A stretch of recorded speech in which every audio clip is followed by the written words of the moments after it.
Previous படமான அமரனுடைய first press meet கூட நான் மட்டும்தான் அட்டென்ட் பண்ணேன். அதனால ஒரு sentimental connect. Okay okay sir வணக்கம் சார்.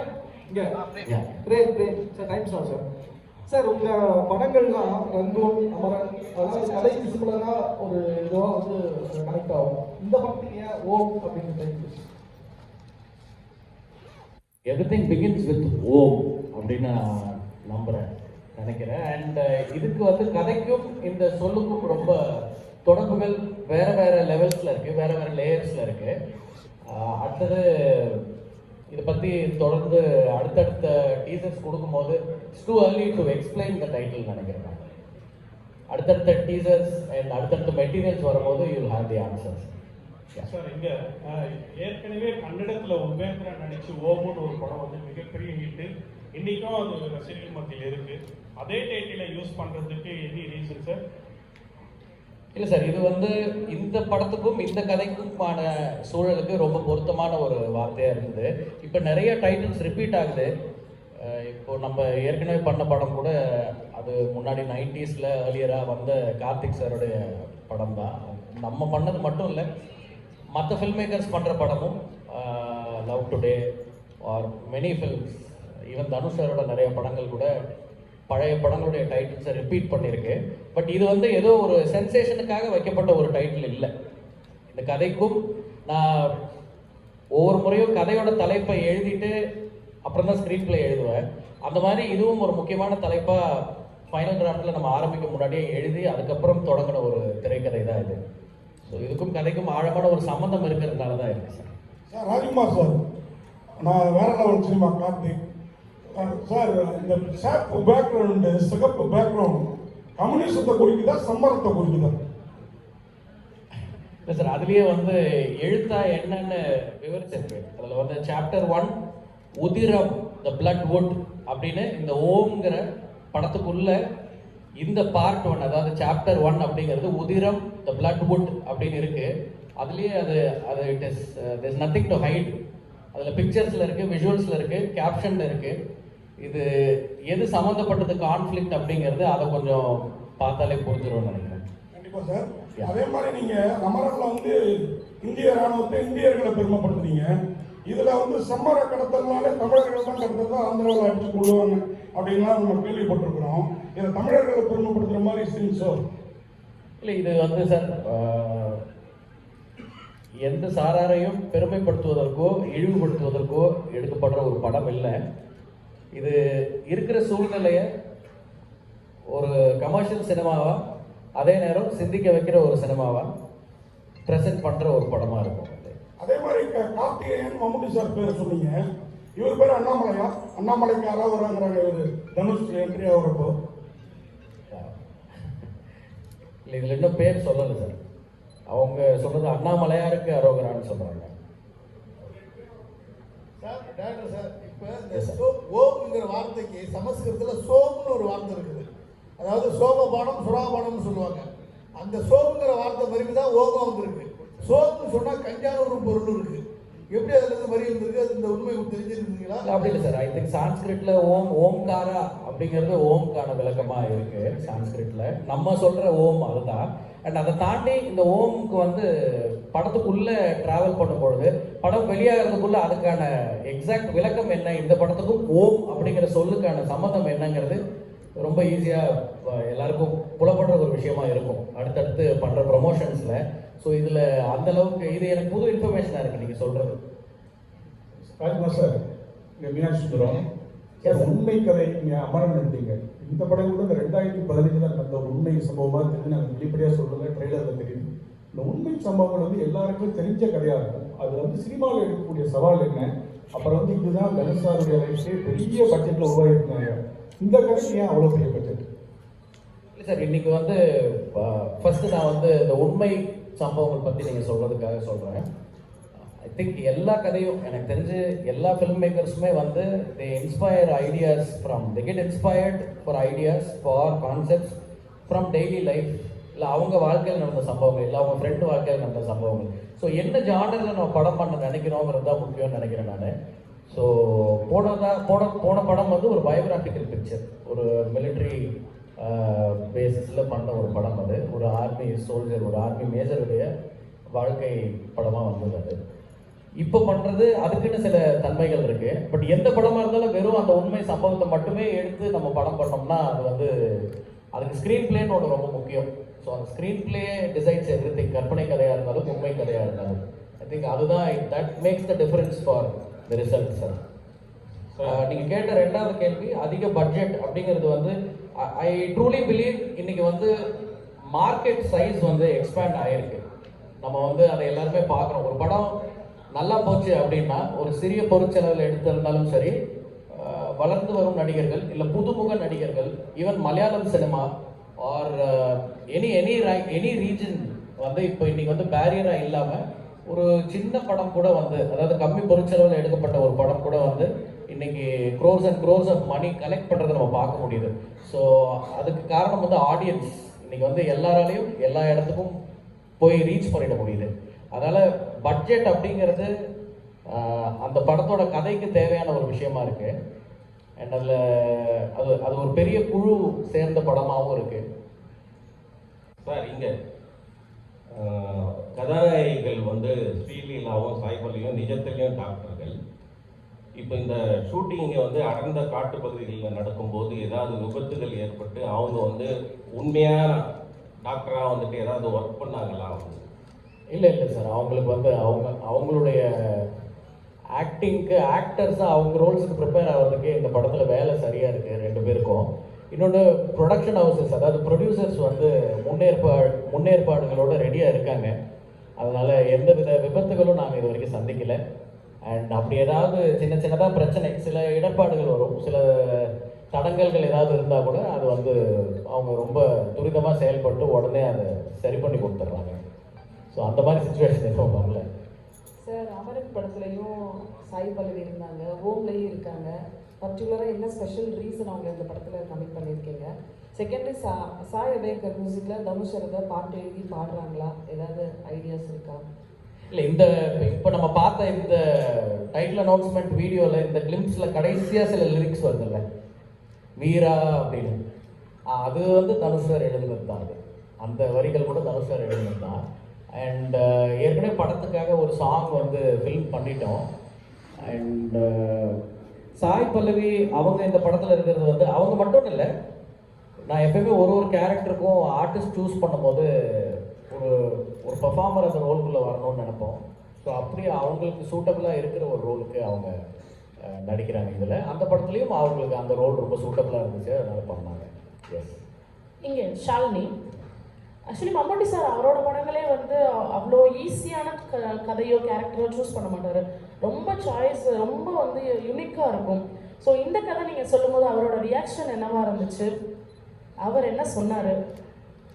இல்லை, மம்முட்டி சார் நான் வந்து உடனே பார்க்க முடியல. நான் ஆக்சுவலாக ட்ரை பண்ணி ஒரு 6-7 months ஆச்சு சாரை பார்க்கறதுக்கு. சாருக்கு வேறு ஒரு சுச்சுவேஷன் இருந்துச்சு. பட் நான் கதை சொல்கிறதுக்கு ஒரு நாள் அவர் சென்னையில் இருக்கும்போது அவர் என்னை கூப்பிட்டுருந்தார். நான் அதுக்கு முன்னாடி அவரோட டச்சில் இருந்தேன். சென்னைக்கு அவரோட வீட்டுக்கு வந்திருக்கும் போது கூப்பிட்டுருந்தாரு. அப்போ நான் போய் மீட் பண்ணி ஒரு 2 மணி நேரம் நான் அந்த கதையை அவருக்கு எக்ஸ்பிளைன் பண்ணேன். அது பேசி முடிக்கும் போது அவருக்கு சில டவுட்ஸ் இருந்தது. அந்த டவுட்ஸை கேட்டுட்டு அன்றைக்கி அந்த மீட்டிங்லேயே நான் இந்த கேரக்டர் பண்ணுறேன் அப்படின்னு சொன்னார். ராஜ்குமார் சார், மம்முட்டி சார் நிறைய தேசிய விருது 4-5 வாங்கியிருக்காரு. தனுஷ் சார் 2 தேசிய விருது. 2 தேசிய விருது வாங்கினதை வச்சு படம் பண்ணது எப்படி இருந்தது உங்களுக்கு டேரக்டராக? ரொம்ப சுலபமாக இருந்தது. ஏன்னா சார் அவங்க 2 பேருமே வந்து they come with their own legacies and அவங்களுக்கான ஒரு கிளாரிட்டியோடு வராங்க. ஸோ கம்யூனிகேஷன் ஃபஸ்ட்டு ரொம்ப ஈஸியாகிடுது. அப்புறம் அவங்களுடைய கொலாபரேஷன் வந்து ரொம்ப படத்துக்கு ஹெல்ப்பாக இருக்குது. அது ஒரு டிரெக்டர்ஸ் டிலைட் இந்த 2 ஆக்டர்ஸுமே.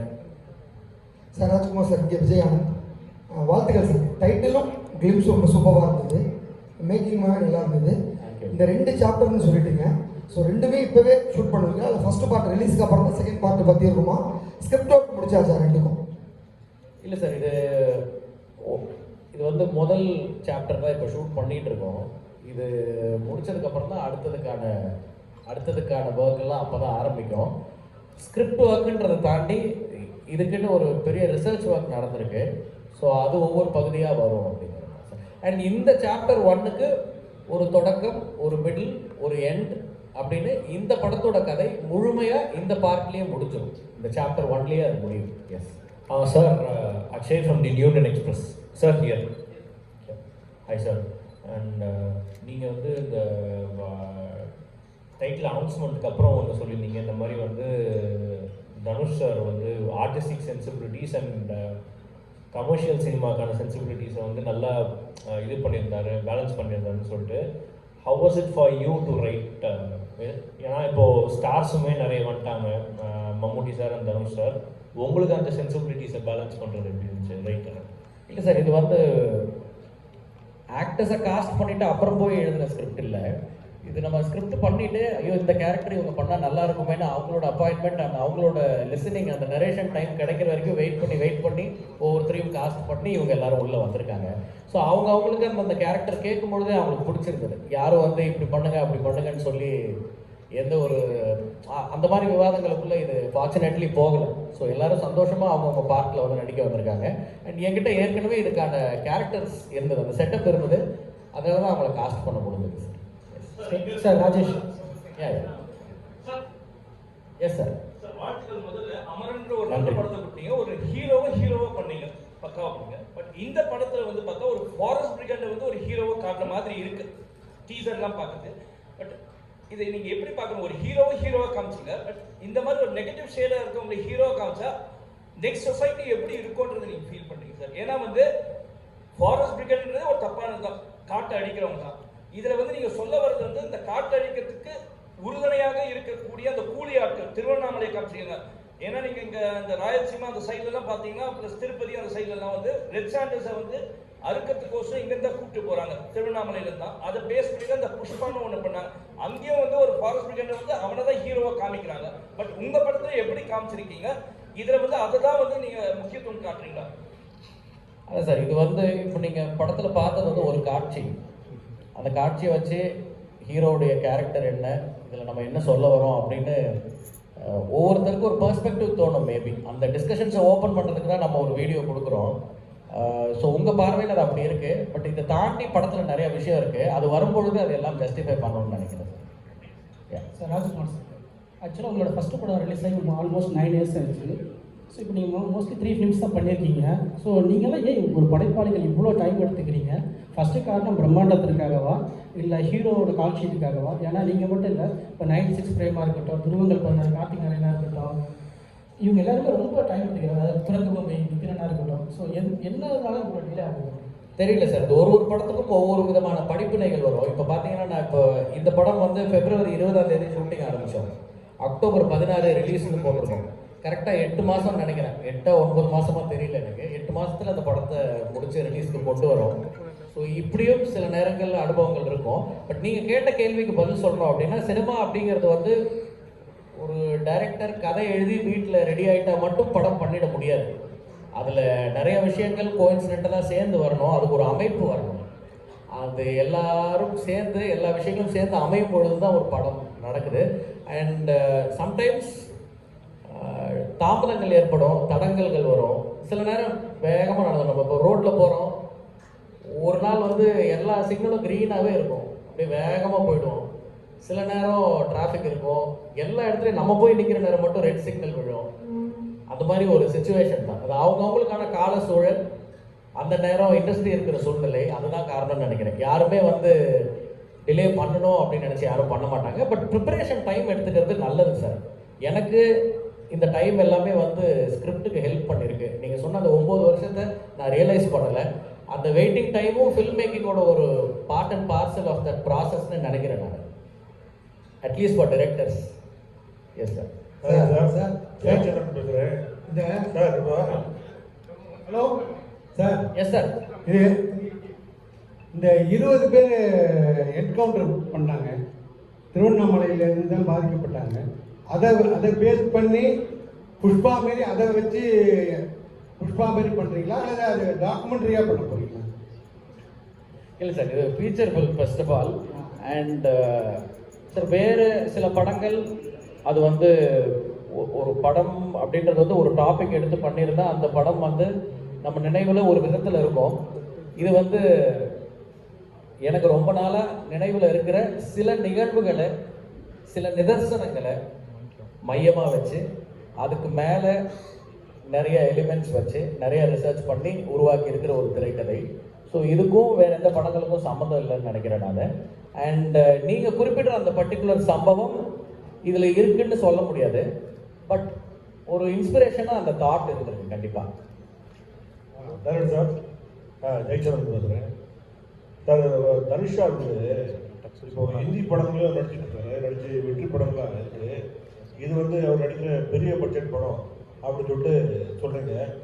அப்படி இருக்கும்போது இது ஒரு பேன் இண்டியா படமாக நீங்கள் உருவாக்கலாம் இல்லையா? அதுவும் இல்லாமல் ஸ்டார் காஸ்ட் வந்து மம்முட்டி, தனுஷா 2 பேர் மட்டும் தான் தெரியுது. மற்ற லாங்குவேஜுக்கெல்லாம் போகும்போது அங்குள்ள ஆர்டிஸ்ட்டு, ஃபேமஸான ஆர்டிஸ்ட்லாம் தேவைப்படும். அந்த மாதிரி ஏதாவது ஐடியாஸ் எதனா இருக்கா சார்? இல்லை சார், ஐ திங்க் ஒரு ஸ்கிரிப்ட் ரூட்டடாக அந்த தன்மைக்கு ஏற்ப இன்னைக்கு வந்து நம்ம அந்த ஸ்கிரிப்டுக்கு உண்மையாக கரெக்டாக பண்ணாலே பேன் இண்டியா மட்டும் இல்லை, ஐ திங்க் நம்ம எல்லா உலகத்தில் இருக்கிற எல்லாரையுமே இப்போ ரீச் பண்ணிட முடியுது. வெறும் காஸ்டிங்கில் மட்டும் அது நிகழாது.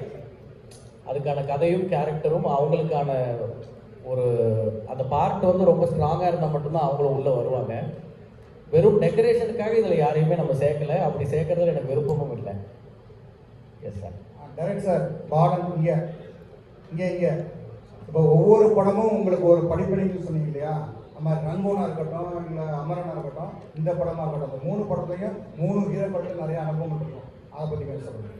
3 ஹீரோக்கள்கிட்ட ஏன் கிடைச்ச படிப்படைய அனுபவம் ஏதாவது சொல்லுங்கள் சார். அனுபவம் அப்படின்றது வந்து நாட் ஜஸ்ட் வித் ஹீரோஸ், நம்ம ஒர்க் பண்ணுற ப்ரொடியூசர்ஸ் கிட்ட இருக்கும், கூட ஒர்க் பண்ணுற அசிஸ்டன்ட் டைரக்டர்ஸ் கிட்ட இருக்கும். அண்ட் அதில் வந்து ஒவ்வொரு ஜேர்னி ஒரு மாதிரி இருக்கும்.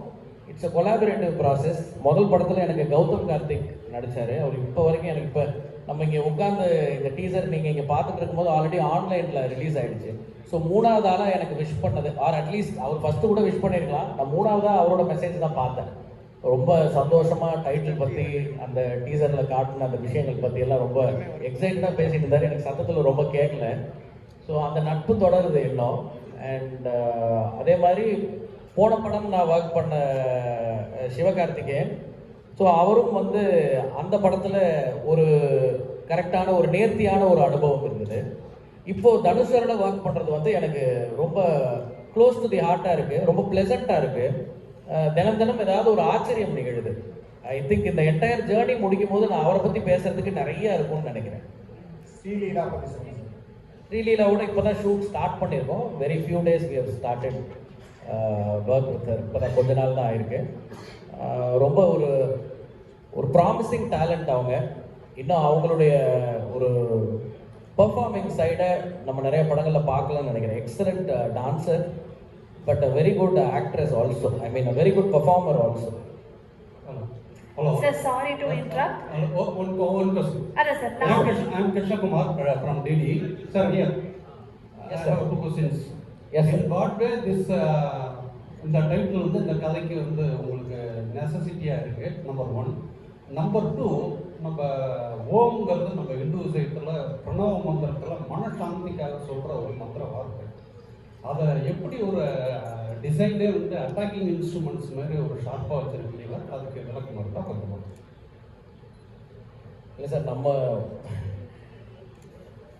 நம்ம தினம் சாமி கும்பிடுறோம்.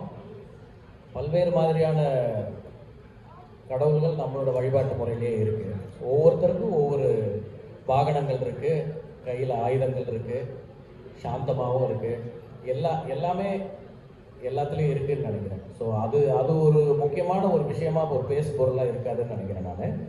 நீங்கள் கேட்ட கேள்விக்கு ரிலேட் பண்ணி சொல்லும் பொழுது அண்ட் இந்த வார்த்தை கதைக்கு எவ்வளோ பொருத்தமாக இருக்குது அப்படிங்கிறது நான் ஏற்கனவே நிறைய பேர் இதையே கேள்வியை மாற்றி மாற்றி கேட்டாங்க. அவங்க எல்லாருக்கும் சொன்னது தான் திருப்பி சொல்கிறேன். அடுத்தடுத்த பார்வைகள் வரும்பொழுது அது தெளிவாக புரிஞ்சிடும்னு நினைக்கிறேன். நன்றி சார். இது வந்து